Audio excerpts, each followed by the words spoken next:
సీతకి రాముడే సొంతమయ్యే చోటిది, నీలతో ఆకాశం వీయముందే వేళిది.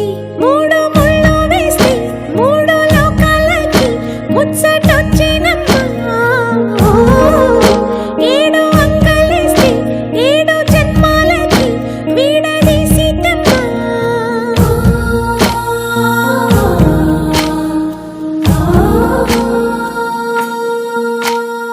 సీతమ్మ వాకిట్లో సిరిమల్లె చెట్టు, సిరిమల్లె చెట్టుపై చిలక వారింది. చిలకమ్మ ముద్దుగా చెప్పిందో మాట, ఆ మాట విన్నవా రామ అంటుంది. రామ రామ అన్నది ఇంకా? సీత చెప్పు నువ్వే చెప్పు. ఇంకా